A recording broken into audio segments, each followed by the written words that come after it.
حضرت بابا فرید کے پیر خواجہ قطب الدین اتنا عروج پایا اس شیخ کامل نے کہ وقت کا بادشاہ بھی مرید ہو گیا.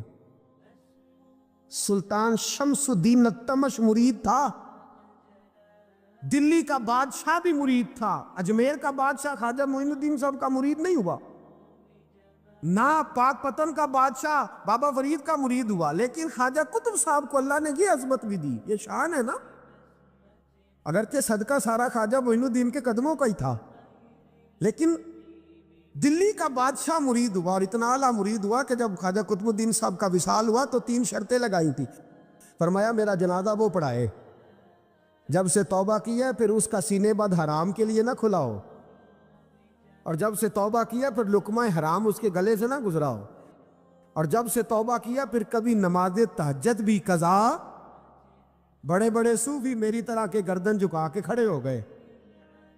7ویں صف سے دلی کا بادشاہ نکل آیا، کہنے لگا پیرا ساری زندگی میں نے پردہ داری سے عبادت کی تھی، تو جاتی دفعہ مجھے بے نقاب کر گیا ہے. اتنا بڑا انہوں نے شخص تیار. اور حال یہ تھا، لوگ کہتے ہیں کہ فلانا آدمی امیر آدمی ہے تو حضرت صاحب کا تعلق پیر صاحب کا تعلق زیادہ ہے. تو اس کی عمارت نہ دیکھ، کبھی کبھی اس کی پرہیزگاری بھی دیکھ، اس کی خدمت گزاری بھی دیکھ.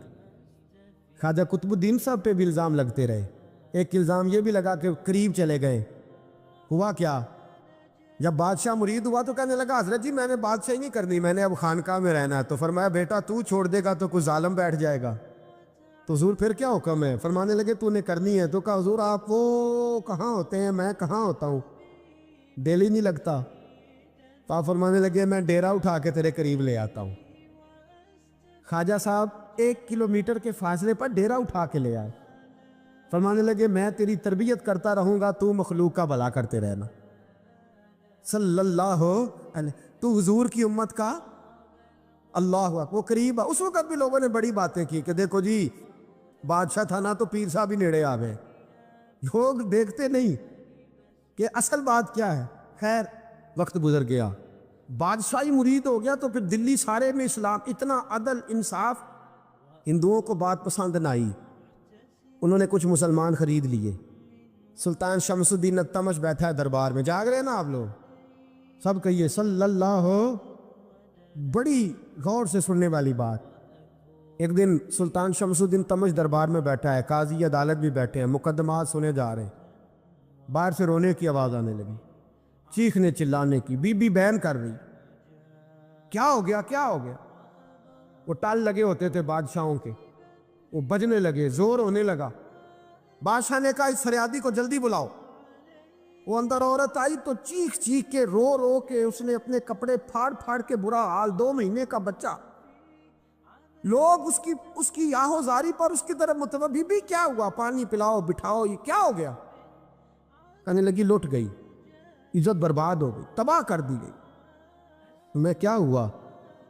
کہنے لگی بادشاہ ایک شخص میرا غیر شرعی خامند بنا، پھر مجھے حمل ہوا، پھر میری گود میں یہ بچہ ہے 2 مہینے کا. اب گئی ہوں تو وہ کہتا ہے کہ میرا تو تیرے سے تعلق ہی کوئی نہیں. بادشاہ کہنے لگے یہ سلطان شمس الدین تمش کی جگہ ہے، اور میں نے رسول اللہ صلی اللہ علیہ وسلم کے دین کے مطابق حکومت استوار کی ہے. کون ہے وہ تیرے ساتھ؟ ابھی گردن نہ کاٹ دوں گا، بھاگ کر. کون ہے؟ کہنے لگی تو کچھ بھی نہیں کرے گا، کوئی کچھ نہیں کر سکتا. لوگ کلمے چھوڑ کے بیٹھ گئے، توجہ ادھر ہو گئی. پراپوگنڈے بڑا اثر کرتے ہیں معاشرے پہ. رنگ ایسا عجیب ہے، انداز ایسا عجیب ہے. فرمایا بات تو کر. اس عورت کی آواز گونجی تو حالات ہی خراب ہو گئے. کہنے لگی بادشاہ حوصلہ پیدا کر سننے کا. کہا تو بات کر. کہنے لگی میرے گود میں جو بچہ ہے یہ قطب الدین بختیار کاکی کا ہے، یہ تیرے پیر کی ناجائز اولاد ہے. اٹھاؤ، پروفیسر سلیم چشتی نے پی ایچ ڈی کی ہے، وہ لکھ رہے ہیں اس واقعے کو. تیرے پیر کا ناجائز بچہ ہے. ہاتھ کانپنے لگے بادشاہ کے. کہنے لگے یا اللہ کبھی تو قیامت برپا کر دے تو معاملہ ٹھیک ہو جائے، میں تیری زبان کھینچ دوں گا تیری تو نے بات کیسے کی؟ کہنے لگی میں نے کہا تھا نا تیرے اندر حوصلہ نہیں، میری عزت تار تار ہو گئی اور تو پیر بچا رہا ہے. اللہ اکبر. سلطان شمس الدین تمش آسمان کی طرف دیکھ کے کہنے لگے مولا مجھ مجرم کو جس کی برکت سے اٹھا کے تو نے مسجد میں پہنچایا، آج مجھے تو نے کس امتحان میں ڈال دیا؟ یہ کیا رنگ تو نے زندگی کا بنایا ہے؟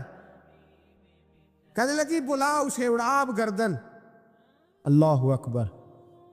خواجہ قطب الدین بختیار کاکی، ذرا اس جگہ پہ اپنے آپ کو کھڑا کر کے دیکھ میرے دوست، جو شخص دلی کے بازار میں نکلے تو دکانیں بند ہو جائیں، عورتیں گھروں میں گھس جائیں، جس کے نام پر چرچے ہوں دین کے، وہ شخص لاٹھی ٹکاتا ٹکاتا عرس منانے آسان ہے، ڈھول ڈمکے کر کے گھروں کو جانا آسان ہے، پر ذرا ان کی راہوں کا مسافر تو بن انہوں نے انداز کیا اختیار کیا۔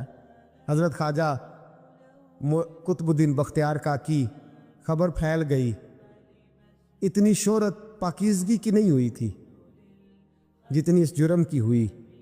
لاٹھی ٹکاتے ٹکاتے جب پہنچے نا بادشاہ کے دربار میں، بادشاہ اٹھنے لگا، قاضی اٹھنے لگا، لوگ اٹھنے لگے، تو قطب الدین بختیار کاکی کی آنکھوں میں آنسو آئے، مانے لگے بیٹو بیٹھ جاؤ، آج میں پیر بن کے نہیں آیا، میں مجرم بن کے آیا۔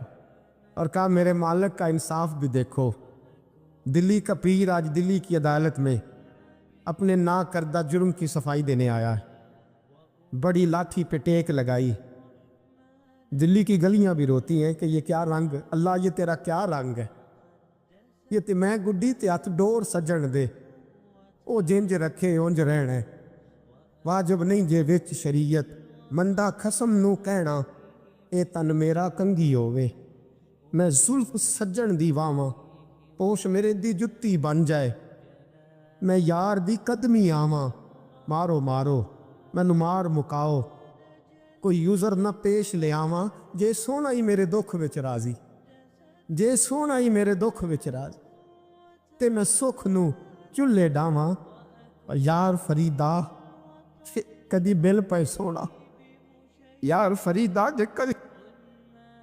جے کدی مل پے سونا، بس اونوں رو رو حال سناواں۔ ٹیک لگائی ہے، کہنے لگی بی بی بول دے گواہی، کہنے لگی بی بی رب جانتا ہے، رب کا رسول جانتا ہے، پر میں تجھے نہیں جانتا، تو کون ہے؟ کہنے لگی اچھا وہ لوگوں کو بھیج کے تہجد کے بہانے پچھلے دروازے مجھے اندر بلانا، رب تیرا بھول جانا، پھر رونے لگی، پھر مکر کرنے لگی۔ مجھے بتائیے ایسا کوئی مقدمہ ہو تو لوگ کیا کہتے ہیں؟ یکدم حالات بدلتے ہیں کہ نہیں بدلتے؟ دلی کا ماحول ہی بدل گیا، سارا رنگ ہی بدل گیا۔ عورت تو ہندو تھی، اس نے تو جھوٹ موٹ کے کلمے بھی پڑھ رکھے ہیں، اللہ اکبر۔ خواجہ صاحب پوچھتے گواہ ہے کوئی تیرے پاس؟ تو 4 کلمہ پڑھنے والے کھڑے ہو گئے، اللہ کرے کلمہ پڑھنے والے بکا نہ کرے، آمین تو کہیں۔ وہ کھڑے ہو کے کہنے لگے ہاں ہم نے آتے بھی دیکھا ہے، جاتے بھی دیکھا ہے۔ خواجہ قطب الدین صاحب نے نظر عثمان کی طرف اٹھائی، کہنے لگے اچھا جو تیری مرضی، میں گڈی تے ہاتھ ڈور سجن دے، وہ جنج رکھے اونج رہنا ہے، واجب نہیں وچ شریعت، مندا خسم نو کہنا۔ کہنے لگے سلطان یار ایک رات کی مہلت نہیں دے دیتا؟ میں سویرے سلطان بھی رک پڑا کہ پیر صاحب میں نوکر اور میں مولتے، اچھا حضور جیسے مرضی۔